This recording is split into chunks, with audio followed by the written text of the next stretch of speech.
The alarm cut through the cold dark at 4 in the morning. Thomas pulled on his damp canvas shoes and stepped onto the freezing concrete floor of the sorting warehouse. Outside, a bitter winter wind rattled the loose metal sheets of the roof. He lifted the first heavy wooden crate, feeling the splinters pierce his worn gloves. His joints throbbed with a dull ache that never truly left him. At lunchtime, the other workers gathered near the vending machines to buy sugary sodas and heavily salted snacks. They laughed loudly, scrolling through expensive phone plans they could barely afford, when they noticed Thomas sitting alone with a container of plain boiled rice. They shook their heads. One co-worker laughed and told him that life was too short to live like a monk. Thomas walked home under the pale orange glow of broken streetlights while heavy sleet began to fall. The icy water soaked straight through his thin jacket, making him shiver violently. He reached his tiny basement room and turned on the single heating coil, watching it slowly turn a dim orange. The damp air smelled of wet plaster and old newspapers. He sat on the edge of his mattress, counting his few remaining coins. An old street vendor sat near the subway entrance every night, silently stacking heavy wooden crates in the freezing rain. When Thomas bought a small piece of stale bread from her, the woman looked at his shaking hands. She said that poor people often spend money to buy immediate relief from their current pressure, while disciplined people spend their energy to buy permanent freedom from future pressure. Those words echoed in the silence of his dark room while the radiator hissed softly against the wall. Thomas stared at the cracked ceiling, realizing he had spent years buying small comforts just to forget his poverty for an hour. The realization felt like cold water thrown directly onto his face. He took a deep breath, stood up, and placed his few coins into a small metal tin beneath his bed. The next month became a long and silent blur of empty spaces. Thomas stopped sitting near his co-workers during breaks and spent his free hours reading old technical manuals under the dim stairwell light. His phone remained completely silent as his old friends stopped inviting him out to the local bars. The absolute loneliness in his quiet room grew much louder than the city traffic outside. He spent his weekend evenings inside a public library, copying lines of computer code into a cheap paper notebook. The fluorescent lights buzzed softly overhead while the smell of old paper filled his lungs. His eyes burned from hours of staring at the small pages, but he refused to stand up. He knew the painful gap between his current reality and his future goals could only be crossed in total silence. One evening, his younger sister called from their hometown, her voice trembling as she described the rising medical bills for their grandmother. Thomas closed his eyes and looked at his small metal tin, knowing it held exactly what they needed.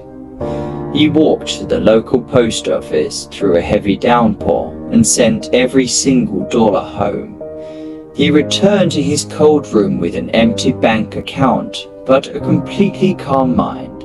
Thomas began waking up an hour earlier to repair broken laptops he bought from local scrapyards. He sat at his small wooden desk under a single hanging light bulb, carefully soldering tiny green circuit boards. The sharp smell of melting wire filled the small room while rain beat against the glass. His fingertips bore tiny black burn marks from the hot iron, but he never paused his work. 6 months later, the basement room looked entirely different. The damp smell was gone, replaced by the clean scent of fresh pine shelving and organized toolboxes. A modern, efficient heater hung quietly in the corner, keeping the air perfectly warm. For the first time in his adult life, Thomas slept deeply through the entire night without waking up from the freezing cold. During a morning meeting, the warehouse manager loudly blamed Thomas for a shipping error made by a supervisor. The entire room grew incredibly still as 30 workers stared at him. Thomas felt a sudden flash of heat in his chest, but he kept his posture perfectly straight.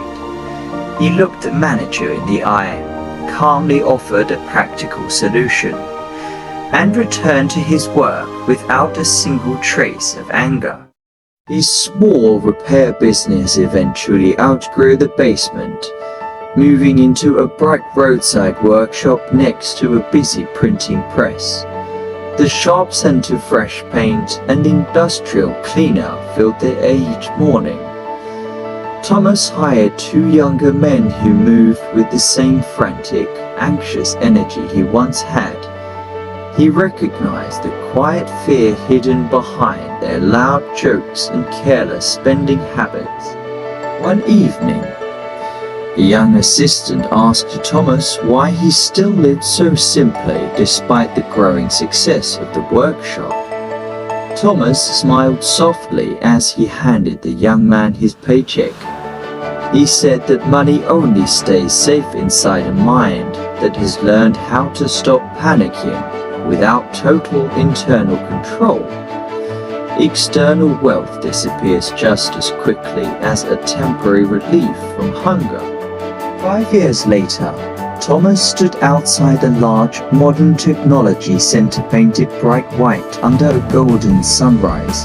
Clean delivery vans rolled through the wide security gates while engineers walked past, talking quietly. He watched the morning light reflect off the glass building and remembered the freezing warehouse, the empty stomach, and the long, lonely nights that nobody else would ever see. Across the wide street, he noticed a young worker buying a hot drink from the same elderly street vendor near the subway entrance. Thomas smiled quietly to himself and walked toward the sound of his thriving business. He moved with a deep, steady confidence, carrying a profound sense of inner peace that no amount of money could ever buy. How much of your potential are you sacrificing just to buy temporary relief from your current pressure?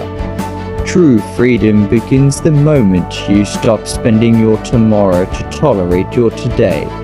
If Thomas's journey mirrored a silent transition in your own life, please share this story, subscribe, and follow for more.